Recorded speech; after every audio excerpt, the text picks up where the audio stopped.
What is up, everybody? I'm Scott Melker, and this is the Wolf of All Streets podcast. Today's guest is hands down one of the most fascinating people we've ever had on the show. Memli Krasniqi grew up in Kosovo, a country located in the Balkans, which is about the size of Jamaica. Just a little over 10 years ago, I think about 12 to be exact, Kosovo officially declared its independence from Serbia, becoming one of the world's youngest countries. Memli played a pivotal role in conceiving and designing the government as vice president of the Democratic Party and a number of other roles. The story of their path to independence is incredible, as is the role played by this young former economic student and rapper. Yes, I said rapper. Memli was a big rapper in Kosovo. So during his time in government, Memli also managed to discover Bitcoin, which fundamentally shaped his worldview and, in some ways, I would imagine, the development of Kosovo. So we have a lot to talk about. Memli, thank you so much for coming on the show. Hey, Scott, thank you for having me. It's a pleasure to be in your podcast. Awesome. So before we get into the questions, once again, you're listening to the Wolf of All Streets podcast, where twice a week I talk to your favorite personalities from the worlds of Bitcoin, finance, trading, art, music, sports, and politics. Some of the guests are all of those things, which seems to be the case today.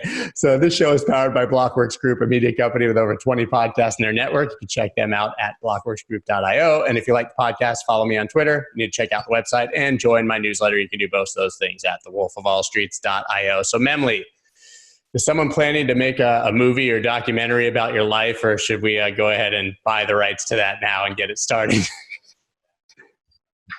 Probably not.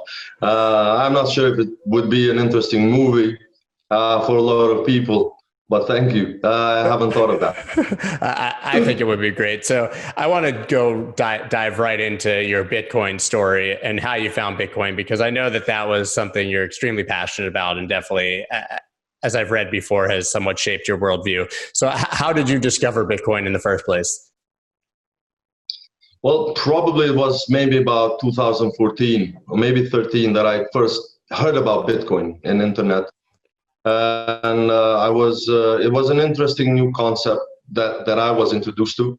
The problem was I kept searching the Google and other search engines trying to read stuff, but there was not a lot of material, especially for the uninitiated like myself, to make it easy to understand. So one of the first things that I would get, were very cryptographic related things like the Satoshi white paper and stuff that I was not really ready to understand that much. I actually tried to buy my first Bitcoin at some point in late 2014. It turned out to be quite complicated for me residing in Kosovo. I really didn't know much back then. I didn't know what a wallet was or how everything worked. The exchanges that were around were not catering for the euro denomination, which is the official currency also in Kosovo. And then, mostly due to my work, the daily job, I was serving the government as a minister throughout that period. It was on and off. And then at some point, just before the 2016 halving, I found one of the exchanges which was basically quite good in regards to the volumes on euro. So that's how I sent my money for the first time in the exchange and bought my Bitcoin before the halving, in the anticipation, obviously, like the last time we had the halving a few months ago, in anticipation of the price increase and stuff like that, which worked fine. So I made my first investment in Bitcoin, I think it was in June 2016. And then I also bought some ETH and Litecoin and whatever was available in the exchange. Back then, there was not so many cryptocurrencies around. But that is basically when I sort of got into Bitcoin, and from then on, I was involved with day in and day out more and more. I mean, whatever time I had spare that I could use, I kept reading stuff. I kept understanding it better, and I really got there to a point where I became a believer in the whole concept of blockchain first and foremost, but of Bitcoin and other cryptocurrencies. It's interesting. So a lot of us have a very similar story, of course. Like you hear about this speculative asset, you want to make money, right? And then you start to dig deeper and you understand how important it is. But not many of us are building a government while we're having that experience, right? So I would imagine that what you discovered about Bitcoin and blockchain sort of fundamentally altered the view of how you saw Kosovo developing. I mean, is that fair to say? Well, I think in the ideological perspective, the blockchain and Bitcoin fit in quite well with my beliefs with regard to a small government and a government that doesn't interfere a lot with the lives of the people, and something which somehow borders libertarian ideals. I wouldn't say I'm a libertarian per se, but being very liberal in terms of the economy and free markets and small government, I think it sort of played well into what I believed ideologically, that how governments should work and what governments should do. Having in mind that we were building a new country, it was like a startup country. It was, basically we declared independence, as you said, in February 17th of 2008. It was around that time when I think Satoshi and the pioneers were working on Bitcoin. I think there are parallels that you can draw, and the way that Kosovo has developed, obviously we had to build institutions, we had to build a straight, not from scratch completely, but almost from scratch, because before that Kosovo undertook about almost a decade of international administration under a UN mandate.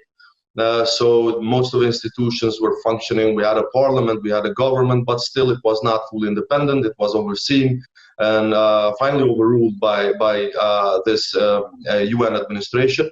And obviously, I, throughout my time in government, be it in the executive branch or in the legislative branch, as I am currently, I could say that it has, at least on a personal level, informed my way of thinking and how government should work. So there are a lot of people who talk about small government and sort of libertarian ideals and the things you're mentioning. But as you said, I mean, that's actually a reality in Kosovo, right? I know that you have low taxes, right? I mean, maximum tax rate is 10%. Is that correct? It is. Yes, it is. How are you able? So how are you able to actually implement that and keep the country, which you said is like a startup company, but keep the country running? Well, I think it's important that taxes are low. It's an incentive for companies to invest more. And I believe that there's the more investment there is, it's a direct influence in more entrepreneurship.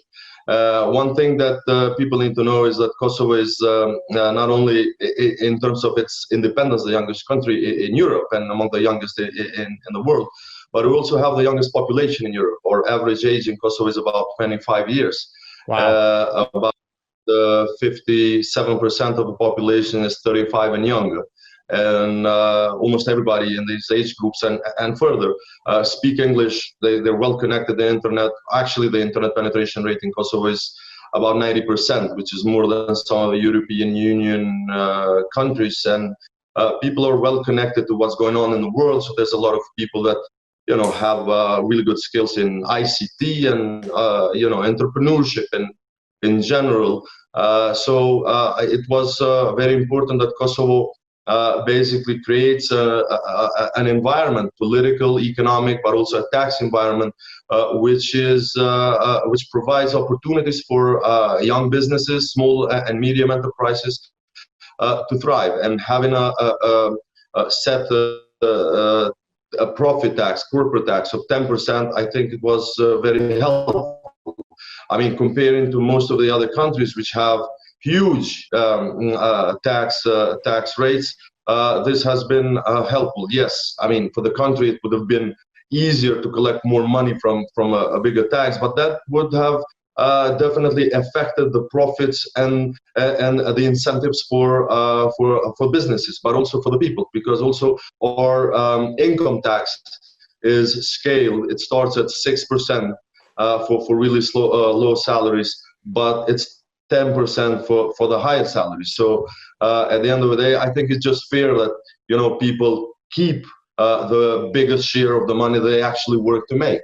And in that sense, it's also in that let's say center-right ideological sphere, which I myself am a member of or a participant. It plays well in that sense. What other policies do you have in place that sort of echo this smaller government, more freedom for the people sentiment? Well, since it's a new country, I think we had the benefit of having been able to see the best models that exist out there in terms of how we draft our constitution and how we basically design our state. Obviously, it's a parliamentary state where the parliament has the highest importance. It enacts laws, it passes laws, it elects the government. And the government, which is the executive branch, basically is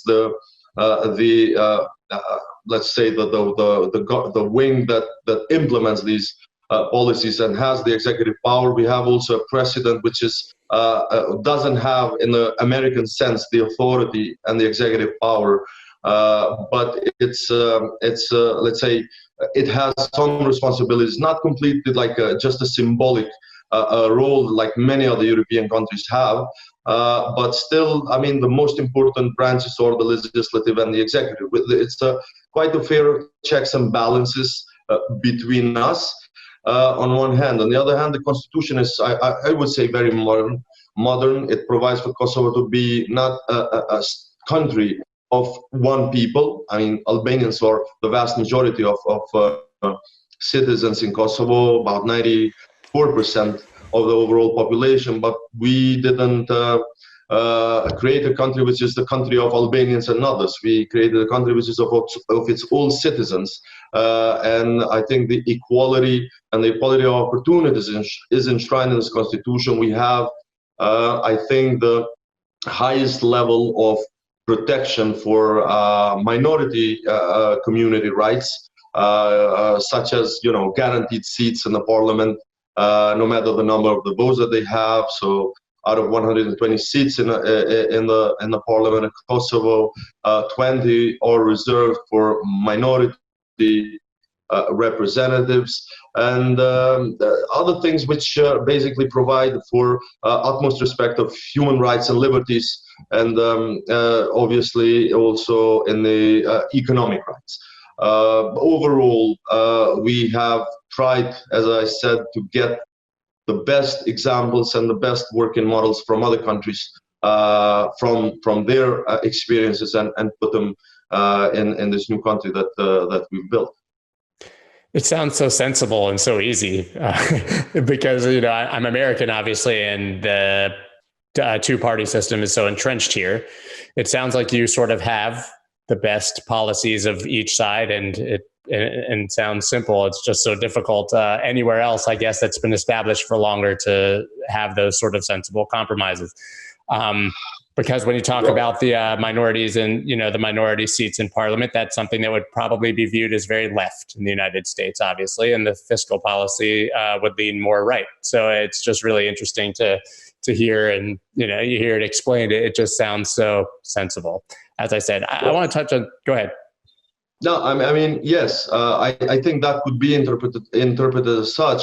But beyond the ideological divide that is, everywhere, here the thinking was that we need to have a perspective on human rights of the people first and foremost.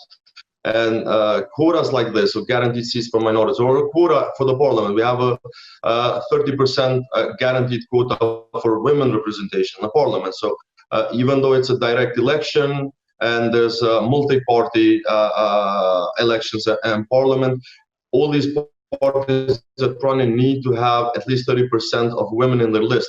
And no matter how many votes they each get, at least 30 MPs of each political party need to be from the ranks of women that are running.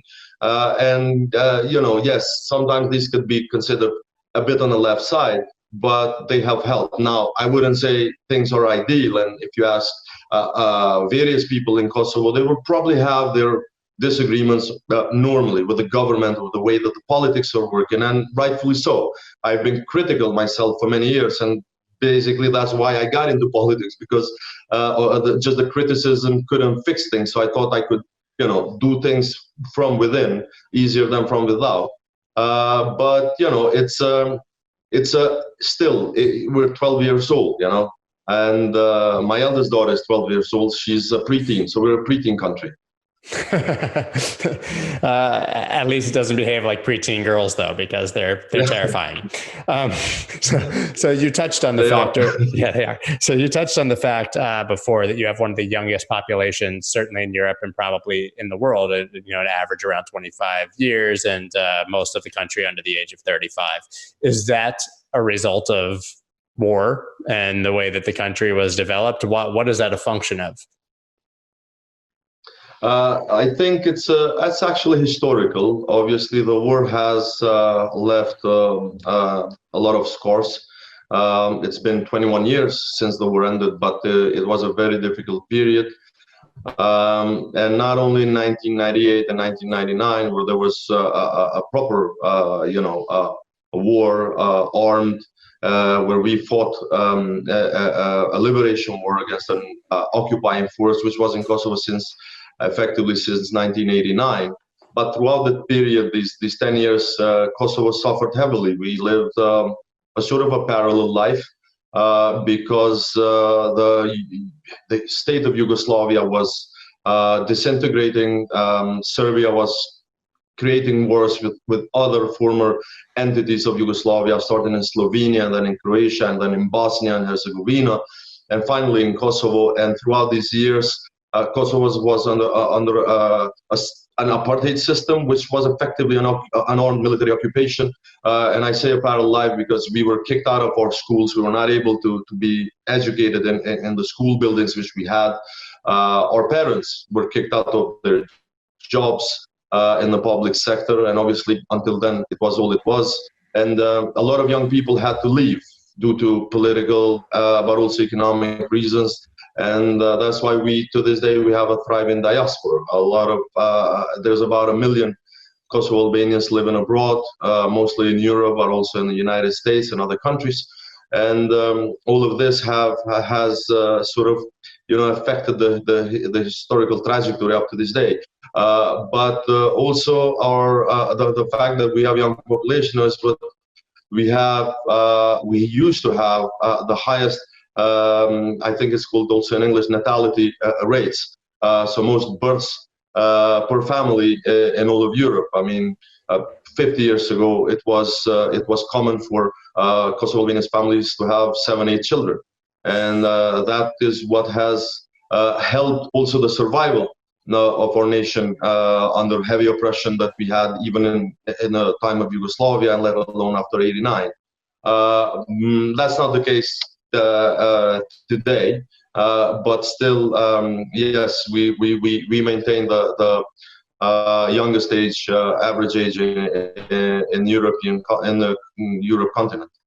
So you're 40, right, or about 40? So you're born in 1980 and lived probably one life, as you said, for the first 9 years of your life, and then occupation. So what was it like to be, I guess, 9-10 years old and for everything to change like that? Because it sounds like you spent all of your formative years under occupation. Absolutely, and I think that has shaped everyone in my generation, and not only those born in the 80s, but everyone born from the 70s, I think, until and the 90s. But being a kid of the 90s, we've had a completely different 90s here than what everyone else in Europe or in the US had, for that matter. I mean, yes, there was some of the effects that you've had. I mean, movies and music and stuff like that, which were especially for myself, music was a refuge, and it was an inspiration that helped me get by, and go further. But it was very difficult. I mean, I was in a fifth grade. I was just starting fifth grade when I went to school on the first day, and they said you have to go back home because they're not allowing us to go in. And that's a traumatic experience for any kid, and especially for those that are in their very first few years of education. And then we had to go back and back, and eventually the elementary schools had a completely segregated, physically segregated buildings where Albanians could go and Serbs could go, and we were like 9-1 in terms of numbers, and we still had cramped classes and what have you. But then the high schools and the universities, they had to go to private homes. So there were a lot of people that basically just let their private houses and transformed their living rooms into classrooms. And that went on for about a decade. So on the other hand, it was difficult to get service in the public health system. So there were Albanian doctors that were kicked out of their jobs, who basically made makeshift hospitals for years. People got not only primary care but also surgeries, and even a tax collection system, which was 3% of whatever everybody was making, to sort of finance some of these public services, which were completely parallel. But on top of all of this, we had the state-sponsored systematic oppression, and even the physical, the threat to your physical existence, which obviously culminated in 1998 and 1999. So basically, I became a teenager in a very difficult period, and throughout my teenage years, obviously, it was the culmination of this difficult situation and period in life, and obviously that has informed our way of thinking. It has informed our perception on the world. But I think to try to look at it from a positive perspective, it has helped us a lot in valuing and giving worth to some things that most of the other people in the world used to take for granted. Things like freedom and liberty and equality and opportunity. So, but you escaped to London to some degree, right? I know that you went to the London School of Economics. So how, without, I guess, formal schooling, with the public schools, and how are you even able to apply and be accepted and, head out of Kosovo to London? That seems like an epic challenge. No, that was easier because it was in 2005, and the war ended in Kosovo in June 1999. So basically, I finished my elementary and high school education in Kosovo in those difficult circumstances, obviously. But still, there was a formal system. And I think when I think back, some of our teachers and professors were, I think, quite demanding, maybe both because of the fact that they knew that this was difficult, so they really wanted to push us harder. So it's all props to them for that huge contribution for maintaining a somewhat normal system of education. Then I studied in Kosovo. I mean, after '99, Kosovo was liberated. There was a huge international presence, which I mentioned, the United Nations, but also from NATO and NATO soldiers who were here to maintain peace, including a sizable presence of American soldiers in one of the areas in Kosovo. And then, things started to rebuild. It was not an easy couple of years, but there was a lot of will, a lot of enthusiasm, because it was for the first time ever that Kosovo was breathing freely. So, for example, although about more than around 1 million of people out of less than 2 million were kicked out of Kosovo, we were expelled by Serbian military and police in mostly neighboring countries. About 400,000 were internally displaced. due to the war. In 3 months, about 90% came back. Having in mind that this was almost burned to the ground. About 70% of all households were either burned totally or damaged. It was unbelievable. I mean, none of the UN agencies like UNHCR had any plans for that. They thought it's going to take years, but it actually took months because people wanted to come back and contribute and try to rebuild. And even people that, lived and had a steady life in Europe, for example, due to them escaping the oppression in the early 90s, a lot of them came back because they wanted to live in a free Kosovo. So we rebuilt the country, we rebuilt institutions, and obviously came back to the buildings, the universities and whatnot. And I finished my studies in Kosovo, and I finished my bachelor degree in political science in 2004. Actually early 2005, and then I applied for my postgraduate studies in London, and London School of Economics was, my first choice forever. So luckily I was accepted. I was accepted in a few universities, but LSE was my first choice. I wanted to study international relations there, and it was one of the best schools in the world in that field. So yeah, I got an acceptance. And I went to London, and I spent a bit more than a year there completing this degree. And it was one of the good experiences in my life. It's awesome. So you talk about how music sort of during that era played a major part in your life. I mean, I'm 44, so I'm a little older than you, but my teen years were completely molded by the golden age of hip hop, like 90s rap. Same here. That Absolutely. was right. So A, how did you get access to that music to be passionate about it? And B, when did you become a rapper, and how did that happen? I want to hear about that. Well, interestingly, I had a relationship with music all my life, but for some reason, my mom and dad, they had nothing to do with music, but as a really early on, I had a special relationship with music.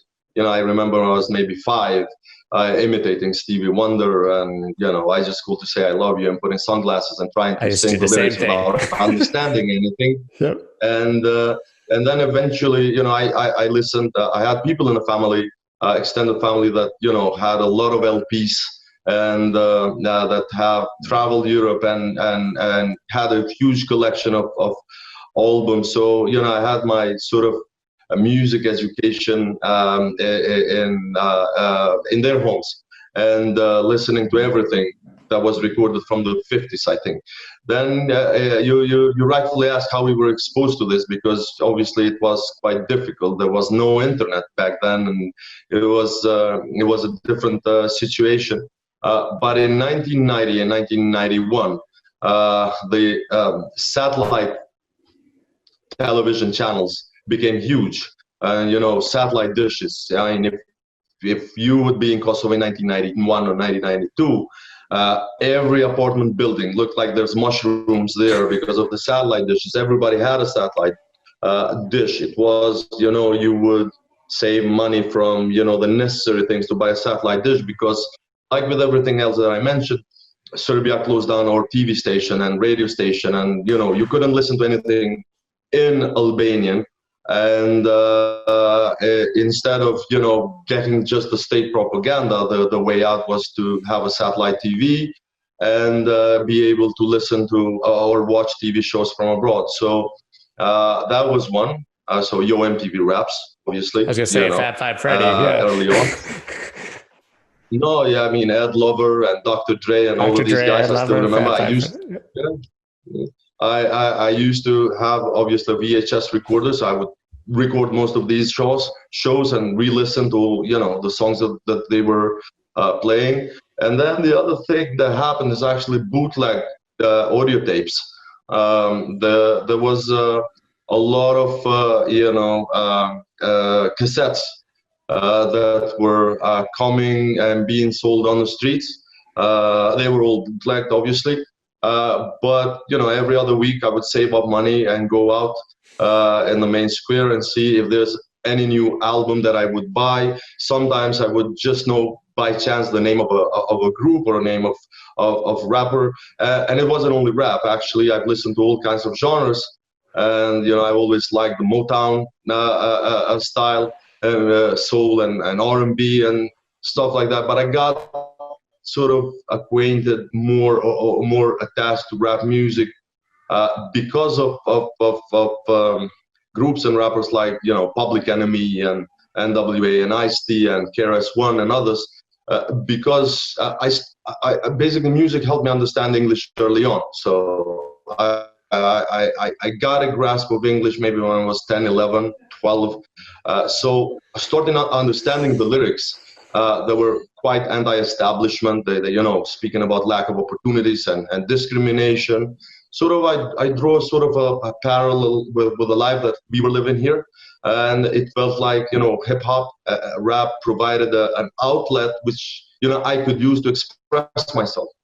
And then, eventually I started writing lyrics and songs. I started learning to play the guitar. I never became a good guitar player, but an average guitar player. Yeah, I still, knew some chords. I knew some bass lines. I tried to, play these songs and learn these songs, and then started writing in Albanian. And eventually, I recorded my first song in 1995, which was a difficulty in its own. But rap was basically the medium which I sort of saw as the best for me to express not only my anger or frustration with the difficulties that we were going through as people, as individuals, as young people particularly, but also as a way to express my opinions and my thoughts on how things should change. Unless you've been living under a rock, you've heard about the DeFi craze in crypto. By far the safest and simplest way to passively earn in the space is to hold your coins on Celsius. You can earn your rewards in the same crypto you're holding, or you can earn even more in their Cell token. Right now, I choose to earn 5% on Ethereum in Ethereum and 15% on my stable coins in Cell token. It's a little bit better than the sub 1% interest rates you can earn in a legacy bank account. Celsius was founded with the belief that crypto is the opportunity to really shake up the financial system.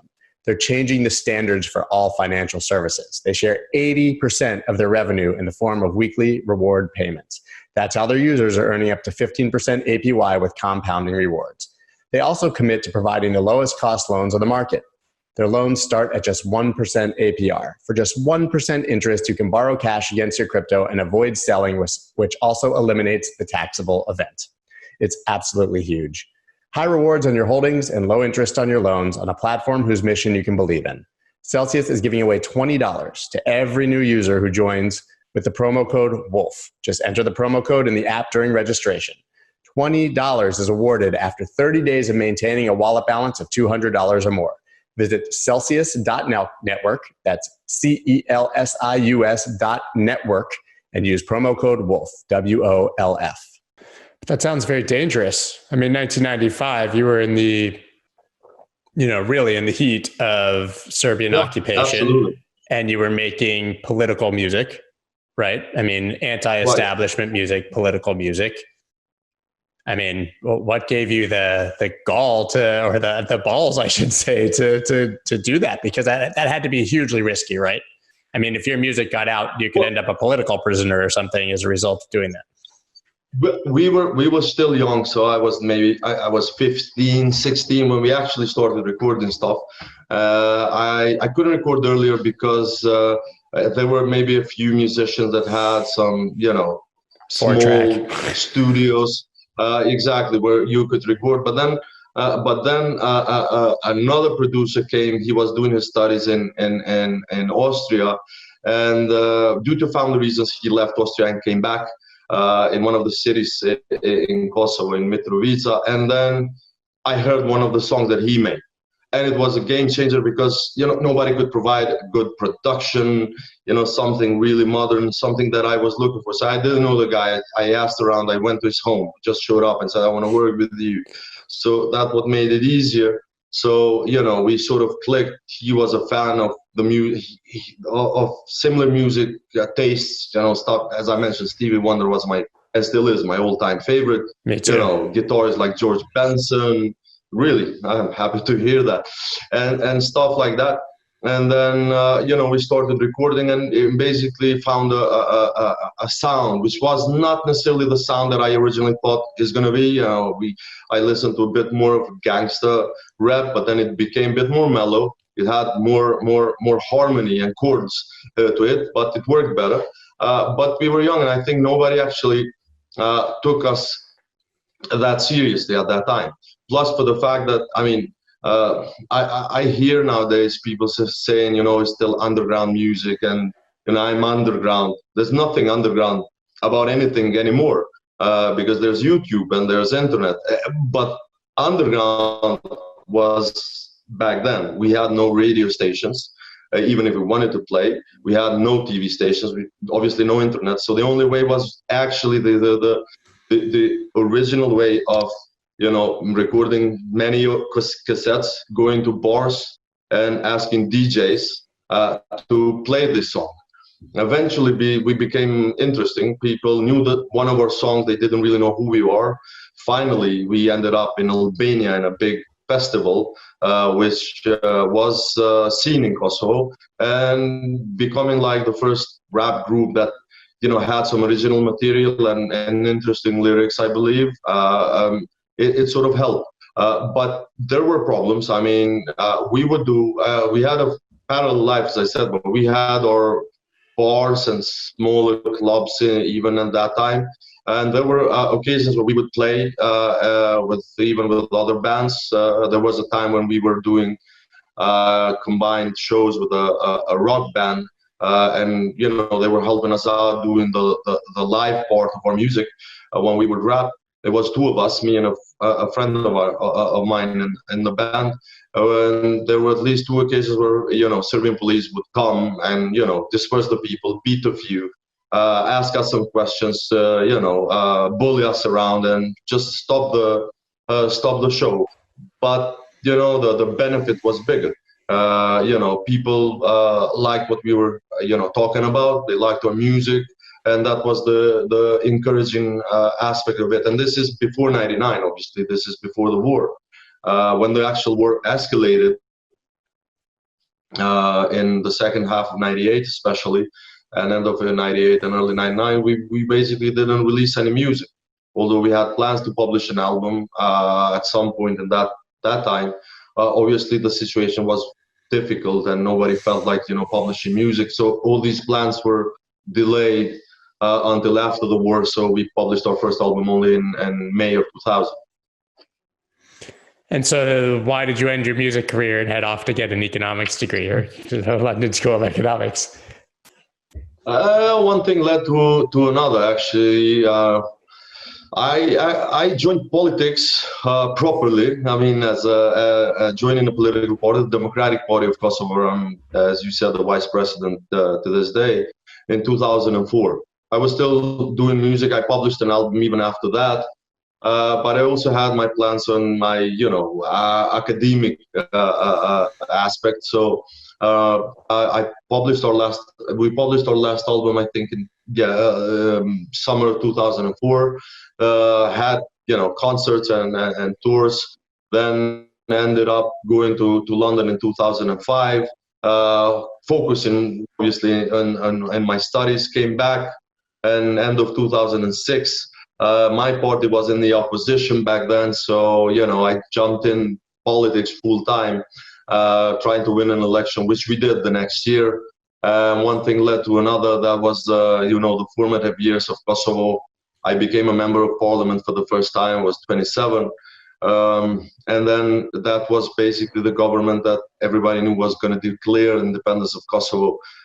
So just a month. I mean, we created the government. It was voted in January 2007, and we declared independence in February 2008. I mean, I was one of the signatories of the Declaration of Independence, and that was the biggest honor of my life. And I never said I'm quitting. So I had still material. I had still demo songs and songs that were recorded in the studio. I kept postponing, so I didn't have the actual time to focus on it like we used to for months at a time. So you record a song today, and then listen to it after 7 months, it doesn't feel right. You want to redo it, and then some of the lyrics are out of the time. I mean, most of our songs or some sort of an oral history. They speak about the actual time when they were published. So, I mean, I'm pretty sure if young people, that teenagers of today, when they listen to a song that we did 20 years ago, they don't have any way to connect with them because they speak about the problems of that actual time. And, you know, basically it just sort of things fell into place, and we didn't record any new material ever since.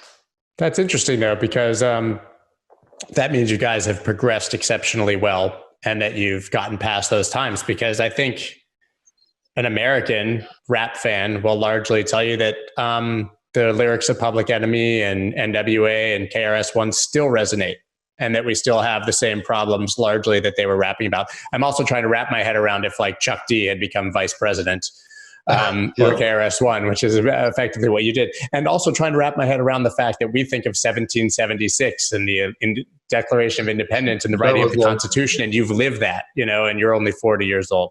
But it's just so interesting to me because, you know, everyone sees America as this great light on the hill, or it did to some degree, but we still have the problems that, you know, rap music was really a reaction to, and you guys have overcome them. Well, to some extent, but actually, no. I mean, when I said they wouldn't connect, there are some songs that have specific issues, right. I mean, something that's going to look out of this world. Like we had a song about power cuts in the first winter of 2000. Obviously, Kosovo was, as I said, like completely devastated from the war, and we had just become free. And then that was a difficult winter because the power, the electricity production company just couldn't produce enough electricity for the whole country. So, you know, there were power cuts, there were stuff like this, and we had songs even for that. So luckily people today, the young people today don't understand this. But on the other hand, some of the, I hope, most important songs that we did, they actually still resonate to this day. We had a song in 1997, which is titled One Day It's Gonna Be Better. It still works today because we still want things to become better than they actually are. And actually, I was pleasantly surprised, pulled by a very good musician who's doing some New Year's Eve celebratory program in one of the important TV channels here, and asked me if they can do a version of that song. So, you know, that actually goes on to say that 23 years later, even some of these songs work. And I can actually say that most of the songs that would still work today that we did are songs that basically criticize politics and politicians. And I had a lot of those. Yes, I ended up becoming one of them. But I really hope I haven't become one of those guys that I criticized, because I ended up in politics because I couldn't change things only with music. People would love that music. Thankfully, they would be inspired by it. They would say, I agree, but you know, that doesn't actually change the decision-making process. So combined with the fact that I was always interested in politics, as I said, the kids of the 90s here, even if you didn't want to deal with politics, politics dealt with us. You know, we were well entrenched in what was going on, not only here and in the region, but globally. So in that sense, it was basically some sort of to me at least, some sort of a natural transition from trying to do politics through music and to actually doing politics. I think that there's a perception certainly here that a lot of people start with ideals and positive ideas and go into politics and eventually get, you know, chewed up by the system and become sort of the politicians that you're talking about. So how do you maintain true to your initial ideals and your roots, but still legislate and do, you know, what's best or necessary for the country? I think there's a lot of truth to that. And I'm pretty sure there will be people that have known me for many years that would say, yes, he's changed. Yes, he's become one of those politicians. But I honestly believe that I've tried and I still try to maintain and be genuine and keep the actual ideas why I went into politics. And yes, it's not as easy once you're in. It's not as easy because not a lot depends on one person or a few person. It's a complicated system, the government, and there's many things that need to fall into place for good things to happen. But how I try to maintain the memory that I was is I still do the same things that I used to do. I still, walk around in my city. I don't walk with bodyguards or with official cars. I go to the same bars that I used to go, or the bars that the same people that used to own still own in different places. I hang out with the same people that I used to hang out. I have the same a group of friends that I've grown up with, that I still maintain this exact same a relationship that I had, and I try to talk to people. I mean, younger, older. I try to be out in the field, not only focused in the capital city where I was born and live in Pristina, but go out in other parts of the country and listen to what people have to say. Criticize us or criticize others, or just get a grasp of what their struggle is and what their concerns are. And then obviously try to get them in our daily job.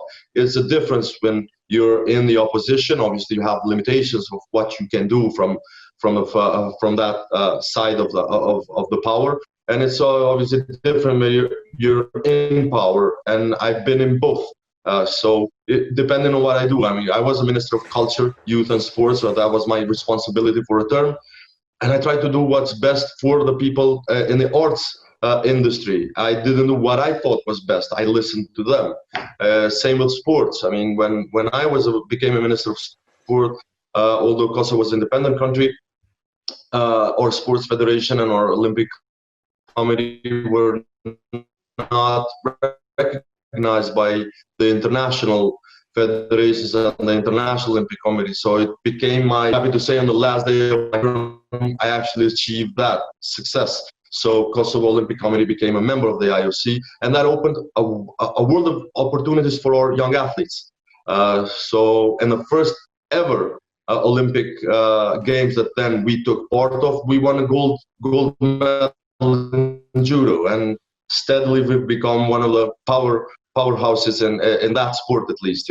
So there are smaller things that don't necessarily look as the game changer in everything, but you need to do whatever your responsibility is. So if it was sports, it was culture, at some point it was agriculture.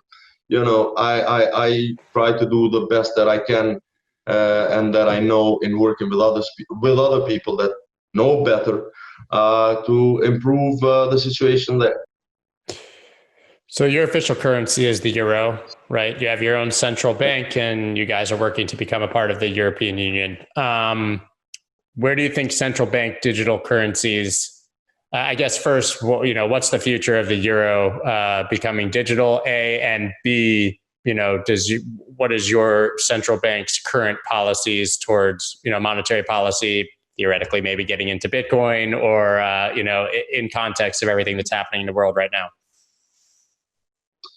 Well, I think, obviously 2020 has been unexpectedly complicated for everyone with the pandemic and everything.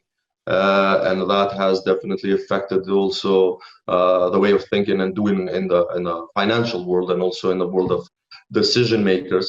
When it comes to euro, obviously we've adopted the currency of most of the European Union countries, because it was easier for Kosovo not to emit its own currency, and hence we don't really have our own independent monetary policy.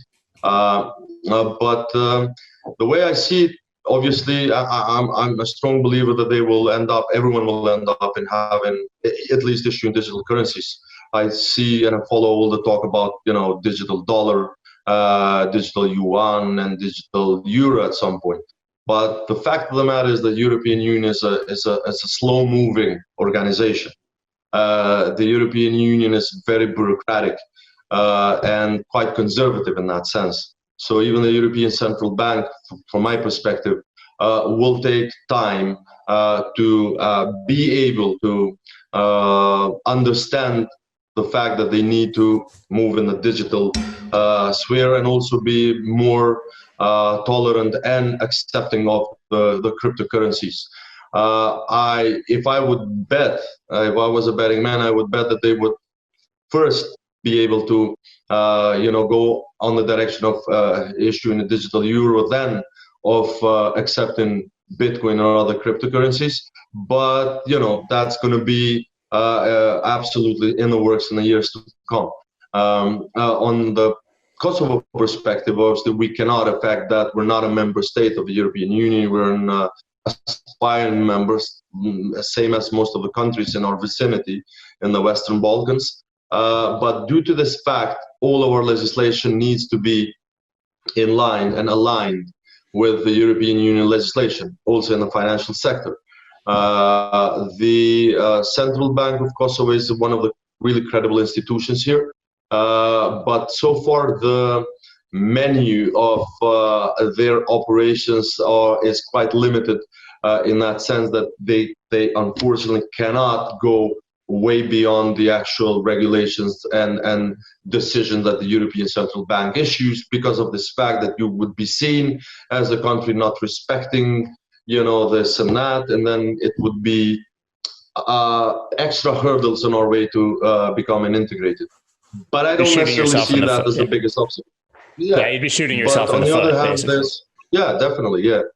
So that's a problem. Otherwise, there are people in our central bank that in very senior positions that are, let's say, blockchain/Bitcoin friendly. They understand how important this is, and I'm pretty sure that given the opportunity, they would be quite open to trying to see how we can integrate the cryptocurrency in the overall financial system. What is the official, government stance towards cryptocurrency among the citizens? Not obviously investing in Bitcoin as a country, but I know that at least for a period, mining was extremely popular in Kosovo, right? Yes, it was. In 2016, late 2016, there were first mining operations. There were a lot of people mining Ethereum, some Bitcoin, and some other cryptocurrencies actually in that time. In 2017, it became big. And then in 2017, like everywhere else, the retail became huge. So everybody was, wanted to get a piece of this. People that, I used to try to, convert in 2016 sort of came back and asking, I remember this thing that you were like, well, how can I buy Bitcoin? What can I do? And what should I do? They were looking at the prices as everywhere else. They would see XRP being cheap and say, oh, let's buy this because it's cheaper. Then people just spend money without actually knowing much, but it just became this idea that, you can just make money real fast. Obviously, that changed after the decline in 2018. It's sort of coming back again now, but the government doesn't really have a position. I've worked with all of our finance ministers all over the years. One of them, which I trust most in the financial and economic sense, and in his mind, is a good friend of mine. It's from my party. And I wouldn't say that we fully agree on the cryptocurrency aspect. He's more conservative, obviously. He's from a different breed and different school, but he's tolerant. And he was also at some point the governor of the central bank. Nevertheless, the fact that Kosovo is a young country and we have younger members of parliament and ministers in the government, I think there will be a point where more people will understand and be ready to accept and even effectuate legislation. Things are happening in the region. For example, Albania, which is the country closest to Kosovo and our neighboring country, they've just passed one of the most advanced pieces of legislation in all of the world, in Europe. I mean, you may remember last couple of years, we were all reading and talking about Malta, at some point about Bermuda, and then other countries. I can guarantee you the law that Albania has passed is quite more advanced than all of them. It sort of opens up legally the whole country to issuing cryptocurrencies, trading cryptocurrencies, streamlining the opening of exchanges in the country, and making this completely legal and organized within the actual financial system of the country. And I think that's going to be one of the good examples which we will try to replicate in the near future in Kosovo. It would also open up opportunities for new actors to jump in and use the legislation and the opportunities that provides. There are very few countries that are that openly friendly, right? I mean, you touched on Malta, and Absolutely. Nobody talked about Malta before, but huge crypto companies have moved their operations to Malta. Binance, for example, right? So, I mean, if you can affect that change and can compel the government to be one of the first, it could bring it, especially with the 10% tax rate, it could bring a tremendous amount of exposure and business into Kosovo or any country. Yeah, absolutely. I think that was the thinking behind the Albanian government's initiative to do this. And now they're a couple of steps ahead of everyone here in the region. But I'm pretty sure it's still early phases, so it's still open. It's an open field for most of the countries to follow suit. So, I mean, Kosovo's 12 years old. You've been a part of it from the very beginning. How do you avoid the pitfalls and traps that we've seen with every developed country after 50 years or 100 years or 200 years, the same sort of patterns that seem to have played out over and over again in history in most places? It's hard to predict the future, and obviously nothing is, all roses anywhere. There were things that affect us, like they affect the region or Europe or the world for that matter. And things are not very easy for everyone. But I think the driving engine of Kosovo is and will be its people, and especially its young people, because it's most of the people of Kosovo in any case.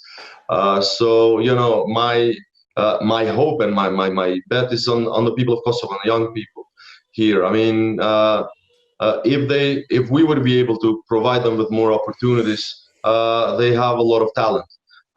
There's been companies that have started in incubators in Kosovo who have now become multi-million-dollar companies that have operations, in various countries in the world.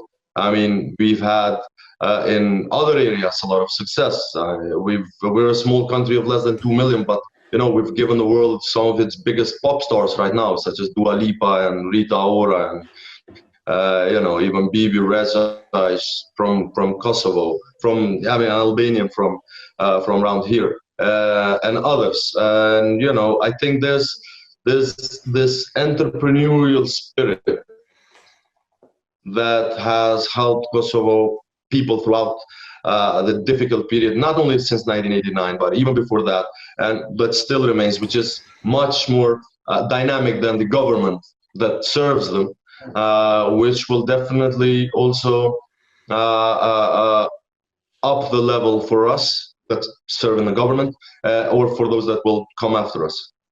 So interesting. It sounds like, building a new company. Make sure that your young talent has access to opportunity and resources. Yeah, absolutely. I agree. That's so very interesting. So, what do you think that the future looks like in Kosovo, in 5-10 years? I mean, obviously we're talking about hundreds of years and avoiding these pitfalls, but what are the biggest plans that you guys have that you'd like to see come to fruition soon? Well, in this overall political sense, which connects with everything else, is the fact that Kosovo wants to become a member of the European Union like all the other countries is quite important, because of sort of directs and keeps a framework of those standards is not easy. So, we have a lot of homework, but that homework is important. So I don't really expect that the countries in the region will become EU members in the next 5 years. But potentially, I think in the next 10 years, in the next decade, we would be able to join the EU and become members of this political and economic family.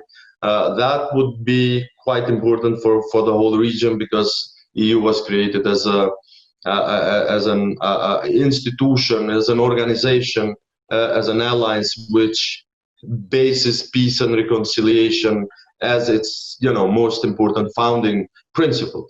And that would be helpful for all of our countries to leave the past behind, sort of not forget about it, obviously, but just try to look towards the future, which would be very important for the young people, for the younger generations, for our children and those that come after.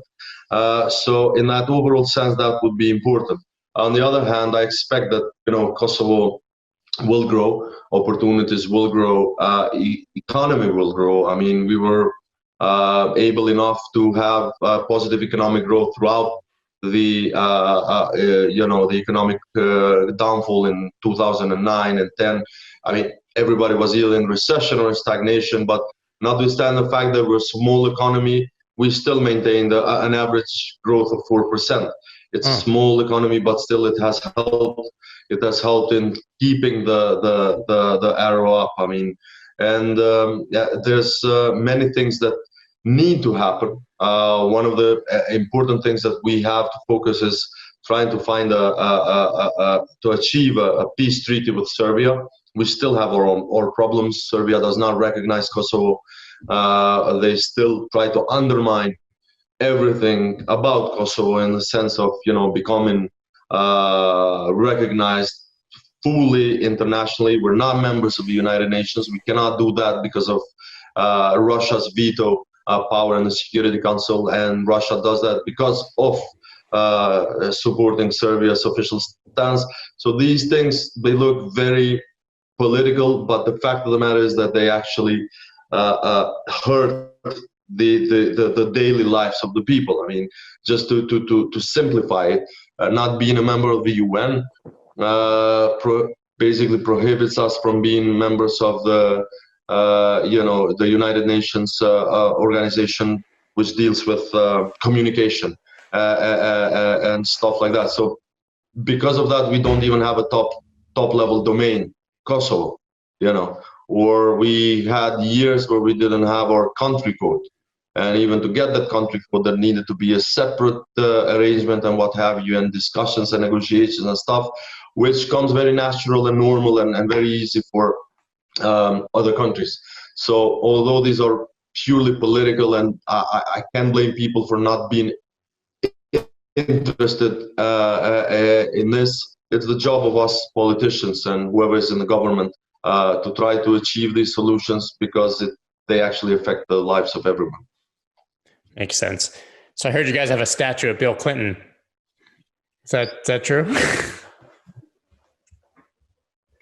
Yeah, it is. When you said, we were the like in Kosovo, you will not find a more pro-American country anywhere. Actually, in the Gallup poll, I think it's a competition between Kosovo and Israel. Usually we win the first place. Sometimes we got the second if they win the first. But it is the most pro-American country, and for right reasons. The intervention of the NATO troops in 1999, in March of 1999, which effectively ended the war in Kosovo and the expulsion and the attempted genocide that former Slobodan, leader of Serbia, Slobodan Milosevic, was basically implemented here, was initiated by the United States. Bill Clinton was the president back then, and he was basically the driving force behind that. But not only him, it was Madeleine Albright, who was the Secretary of State, Wesley Clark, who was the NATO commander, and other European leaders such as Tony Blair of the United Kingdom. But for Kosovo, the love for America is basically a testimony to how we feel indebted to you for helping us become free. Because there were other instances before us where war dragged for years, and hundreds of thousands of people died, were displaced forever, never came back, and that might have been the fate of Kosovo, probably, if not for the intervention of NATO, which was basically initiated by the US. And when it comes to Kosovo, there's always been a bipartisan approach. There was never a difference between Republicans or Democrats. It was George W. Bush who was in the office when he recognized Kosovo's independence. And throughout the years, we've had bipartisan support in the Congress or whoever was in the White House. And it's true that there's a Bill Clinton statue. It's actually very close to a famous boutique, which is called Hillary. And the Bill Clinton Boulevard intersects with the Bob Dole Street. And further up is the George W. Bush Avenue. There's a Madeleine Albright Square. There's a Wesley Clark Street. And there's probably also a lot of other streets that are named by Americans that have helped the people of Kosovo to become free and liberated. Wow, that's amazing. Well, maybe one day we can get a Memli statue in the United States. I'm not sure. Maybe we'll do a maybe some small street somewhere in a lost village. Yeah. So where could everybody? We can get you. Go ahead. We will see. We can get a street named after you at some point, probably. I'm ready. Let's do it. I've always dreamed of having a street named after me. I have streets in my nickname, so it's a natural segue, right? Sure. Well, so where can everybody keep up with you and follow you after this interview? I didn't get that. Where can everybody follow you after this interview? Oh, well, I'm on Twitter for some years. That's my Twitter handle is my first and last name, Memli Krasniqi. I'm not most active there, but I post stuff about my Bitcoin trades or crypto trades, politics, but I'm not the most active. I have an Instagram account, a Facebook account, none of them very active, but Twitter is I think the social network of choice. Perfect. Well, thank you so much for taking the time. It's funny. I mean, you're literally like sitting in the House of Parliament doing this interview between meetings. So I know how busy you are and really appreciate you taking the time. And it's just such an interesting perspective that is probably so foreign to most, people in countries like the United Kingdom and the United States, where we just take for granted that these things happened hundreds of years ago. And for you, it's, within the last few decades. Yeah, well, you were lucky. I wish we didn't have to do this, but on the other hand, we had the historical duty and honor to be part of this development. But thank you, Scott, for having me. As you know, I've been following for a long time. I respect you a lot and what you do. I'm, a regular leader of your newsletter and of your listener of your podcast. So I'm really honored to be one of your guests on your show. Well, the honor is all mine. Thanks once again, and I'll speak to you soon. Thank you. Bye. Let's go.